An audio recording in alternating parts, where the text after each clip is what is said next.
بسم اللہ الرحمن الرحیم۔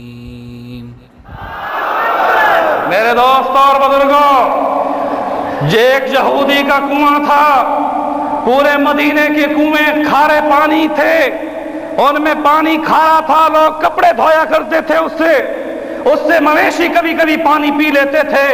اس کھارے پانی کو کوئی نہیں پی سکتا تھا۔ ایک بیر روما تھا جو میٹھا پانی کا کنواں تھا، اور وہ کس کے قبضے میں تھا؟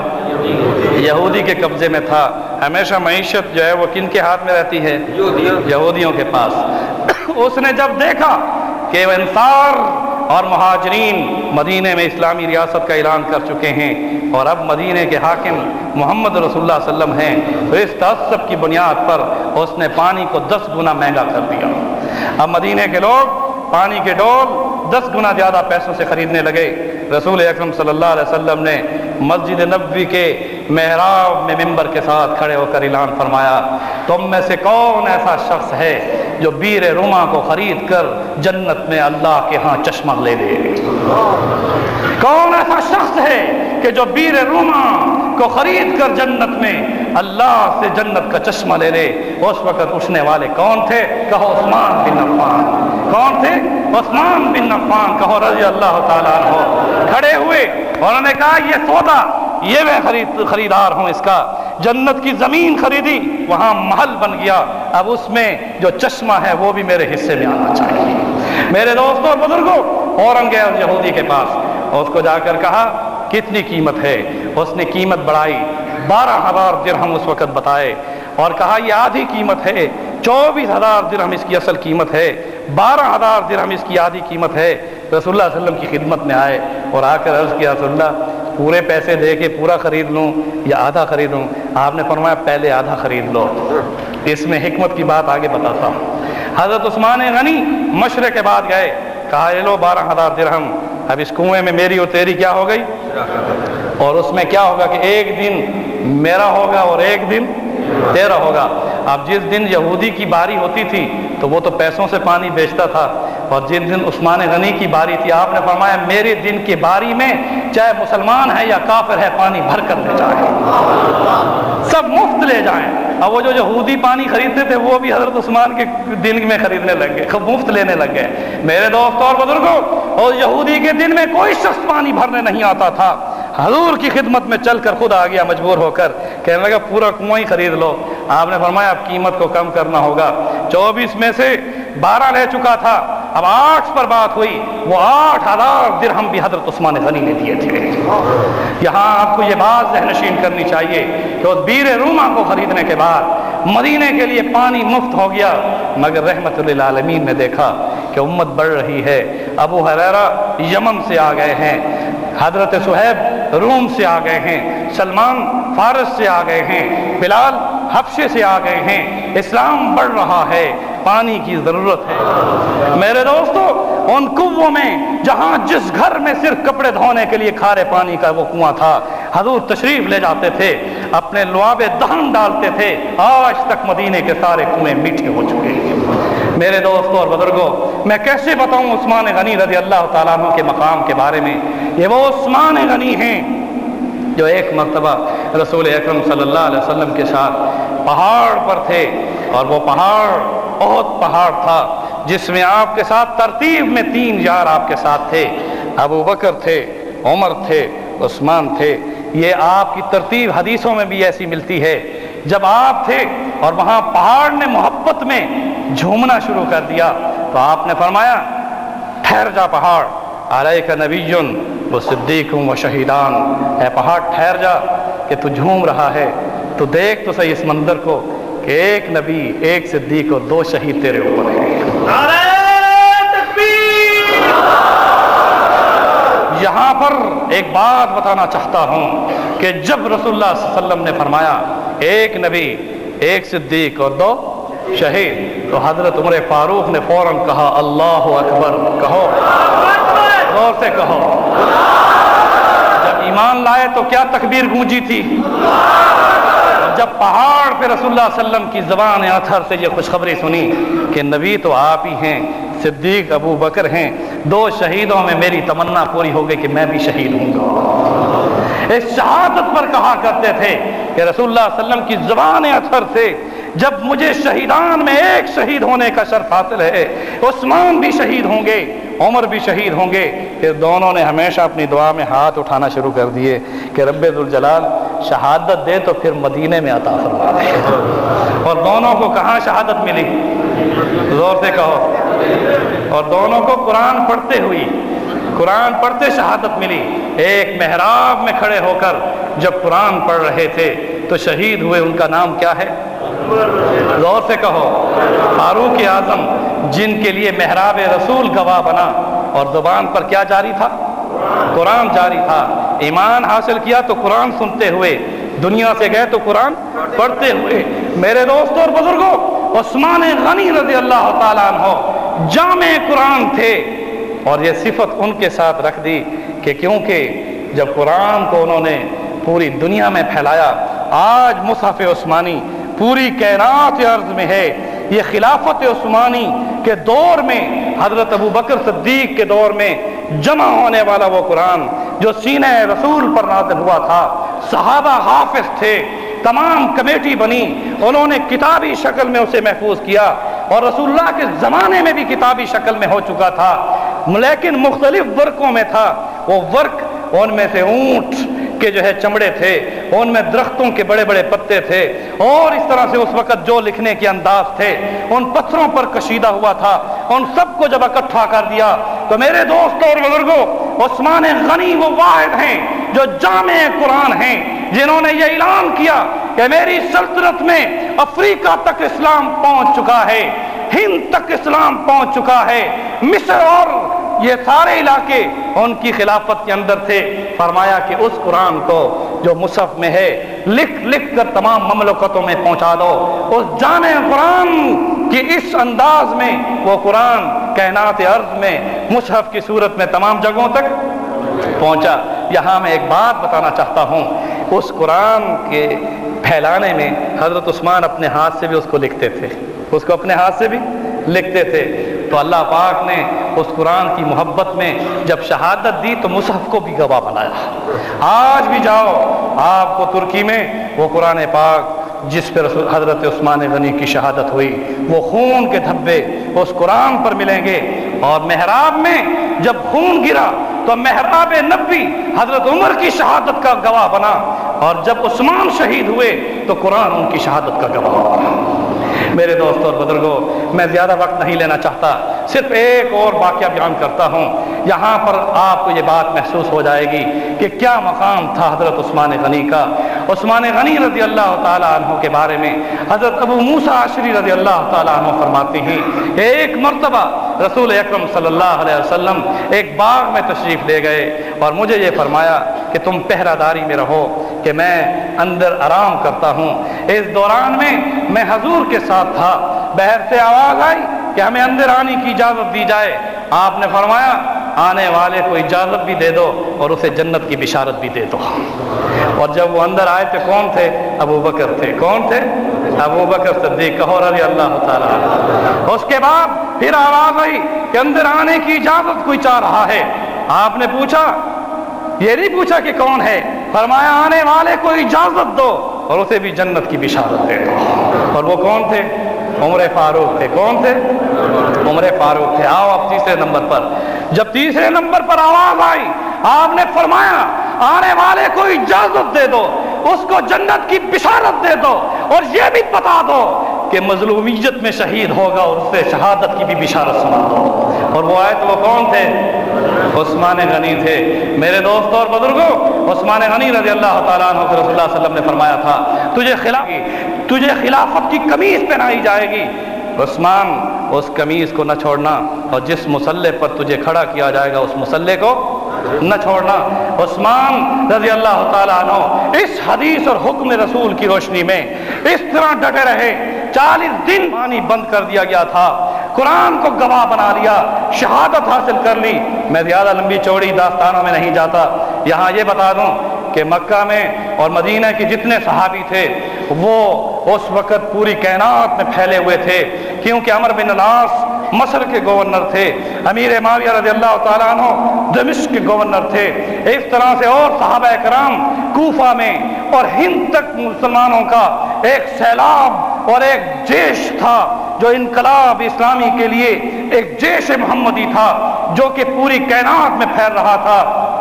اور جب حضرت عثمان غنی کے خلاف سازش کی گئی اور یہودیوں نے کی، اور یہودی میں عبداللہ بن سبا تھا جس نے یہ سازش کی تھی، وہ وقت اس نے کیا نوٹ کیا کہ کس وقت میں مدینے میں کم لوگ ہوں گے، وہ حج کا موسم تھا۔ اب جو مدینے کے باقی لوگ تھے وہ بھی حج پر گئے ہوئے تھے، باقی صحابہ پھیلے ہوئے تھے۔ میرے دوستوں، میں زیادہ تاریخ کے حوالوں میں نہیں جانا چاہتا، یہاں یہ بتانا چاہتا ہوں کہ عثمان غنی کے شہادت میں یہ شہادت کی خوشخبری رسول اکرم صلی اللہ علیہ وسلم دے چکے تھے، اور آپ پر آنے والی ابتلا اس کی پیشنگوئی بھی کس نے دی تھی؟ رسول اکرم صلی اللہ علیہ وسلم نے دی تھی۔ رہا یہ کہ عثمان غنی رضی اللہ تعالیٰ عنہ شہید کرنے والوں میں عبداللہ بن سبا تھا جو یہودی تھا، اور اس کی یہ سازش تھی۔ یہاں یہ میں بات بتانا چاہتا ہوں کہ بڑی تاریخ ہے، لمبی ہے، لیکن اتنا عرض کر دوں کہ حضرت عثمان کے بارے میں زبان کی لغزش سے بچو، حضرت عثمان کے بارے میں زبان کی لغزش سے بچو۔ سیدنا ام المومنین عائشہ صدیقہ رضی اللہ تعالیٰ عنہ فرماتی ہیں کہ رسول اکرم صلی اللہ علیہ وسلم اپنے حجرہ مبارک میں بے تکلف پڑے تھے، آپ کی پنڈلی سے کپڑا اٹھا ہوا تھا، اس دوران میں آواز آئی، ابو بکر کی تھی، آپ نے فرمایا انہیں اندر آنے دو۔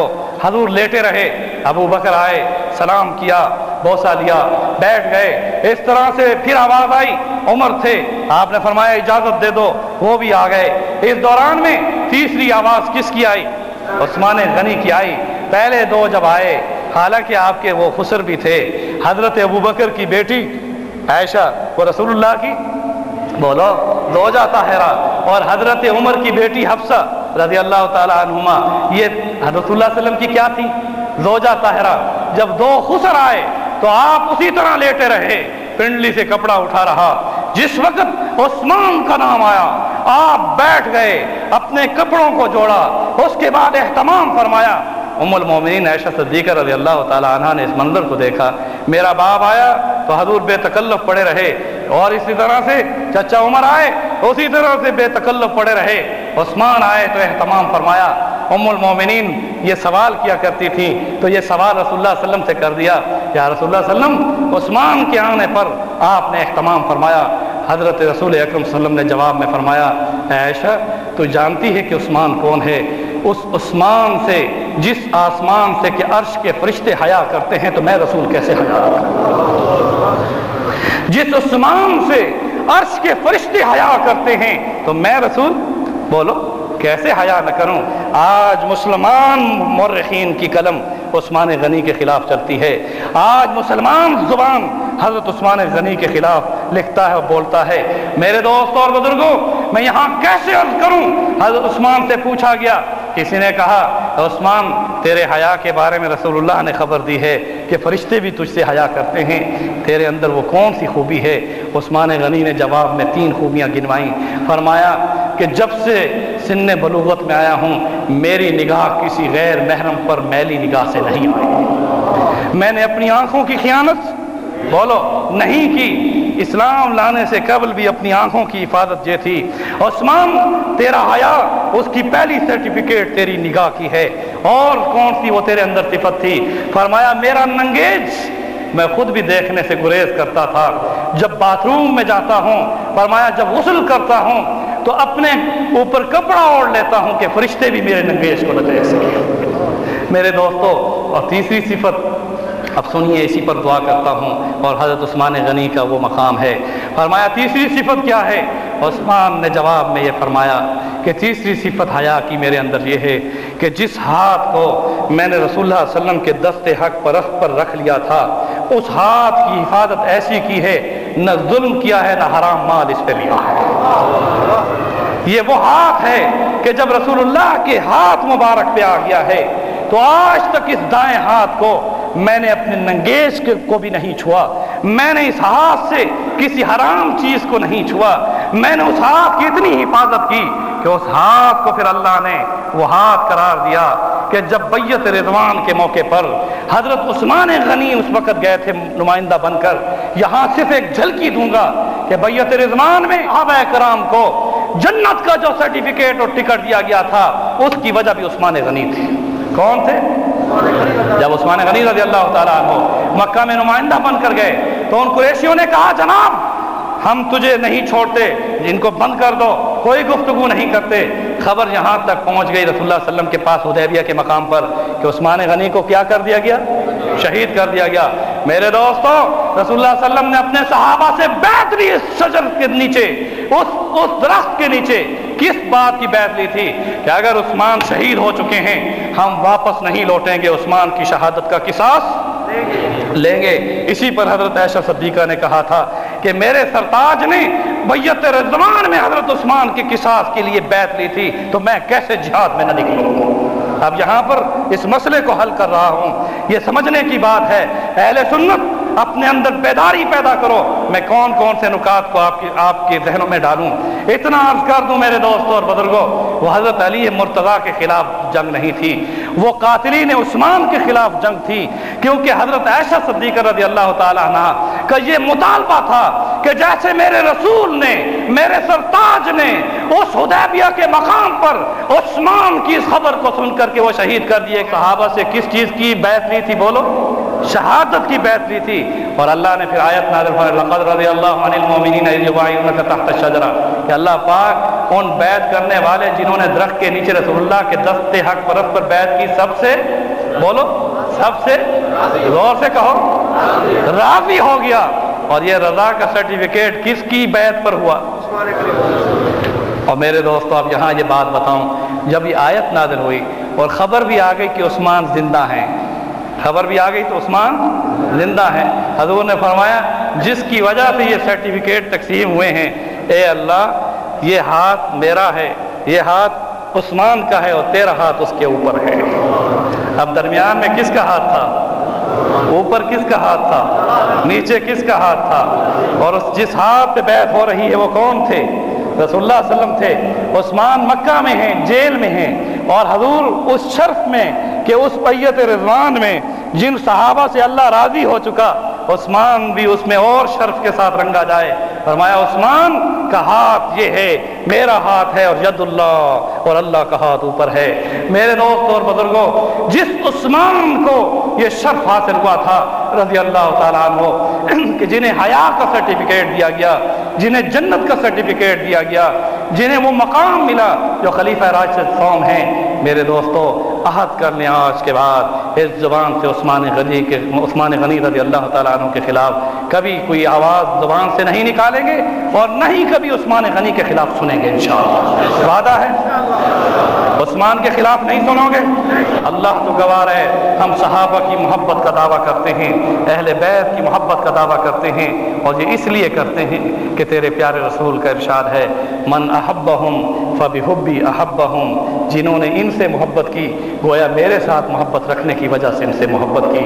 ومن ابغضہم، جنہوں نے صحابہ اور اہل بیت سے بغض رکھا، فببغضی ابغضہم، گویا انہوں نے رسول اللہ کے ساتھ بغض رکھنے کی وجہ سے ان سے بغض رکھا. عہد کر لیں کہ صحابہ اور اہل بیت کی محبت اپنے دلوں میں لے کر ایمان پر جمے رہیں گے انشاءاللہ. رب ذوالجلال تو ہمارے گناہوں کو معاف فرما دے، ہمیں ہدایت عطا فرما دے. اے اللہ ہمیں قیامت کے دن شہداء ابرار کی صفوں میں کھڑا فرما. اے اللہ قیامت کے دن نبیین صدیقین شہداء کی صفوں میں کھڑا فرما. ہم سب کو دائیں ہاتھ میں اعمال نامہ نصیب فرما. رب ذوالجلال ہم سب کو دین دنیا آخرت میں کامیابی عطا فرما. ہم سب کے علم میں، عمر میں، رزق میں، عزت میں برکت عطا فرما. اے اللہ جن جن نے دعاؤں کے لیے کہا ہے سب کی دعاؤں کو قبول فرما دے. جن کے رکے آتے ہیں اللہ سب کی جو اس دنیا سے رخصت ہو چکے ان سب کی مغفرت فرما دے. اے اللہ جو اس دنیا سے رخصت ہو چکے مسلمان تھے اللہ ان کی مغفرت فرما دے. اے اللہ ہم زندہ ہیں، ہمیں ایمان اور اسلام پر استقامت عطا فرما. اے اللہ ہمیں زندگی ایسی عطا فرما کہ تیرے راستے میں جو شہادت ملے وہ ہمیشہ کی زندگانی بن جائے اور ہماری روح عرش کا طواف کرنے والی بن جائے. اے اللہ ہماری روحوں کو مقام علیین میں جگہ عطا فرمانا. رب ذوالجلال قیامت کے دن کی سختی سے بچانا، قیامت کے دن کے عذاب سے بچانا، دنیا آخرت کی اے اللہ فتنوں کے اس پر فتن دور کے فتنوں سے اللہ ہم سب کی حفاظت فرما. تمام اسلامی ملکوں کی تو حفاظت فرما. امت کے تمام مریضوں کو شفا عطا فرما دے. اے اللہ امت کے تمام مریضوں کو شفا شفا عطا فرما دے. ہم سب کے اللہ رزق میں برکت عطا فرما دے. اللہ جن کی اولاد ہیں ان کو نیک صالح بنا. جو جو وہ چاہتے ہیں انہیں دنیاوی علوم میں بھی نواز, لیکن قرآن کا علم عطا فرما دے, وحی کا نور عطا فرما دے, سنت کا نور عطا فرما دے. ہماری نسلوں کو اسلام اور دین اسلام کے لیے قبول فرما لے. سبحان ربک رب العزت عما یصفون وسلام علی المرسلین والحمد للہ رب العالمین وصلی اللہ تعالی. اسلام کی نشر و اشاعت کے لیے دینی اصلاحی خطبات, دروس تفسیر قرآن و حدیث اور اسلامک لیکچر سننے کے لیے مولانا ڈاکٹر احمد علی سراج کا آفیشیل چینل سبسکرائب کریں اور بیل آئیکن کو دبائیں. جزاکم اللہ خیرا.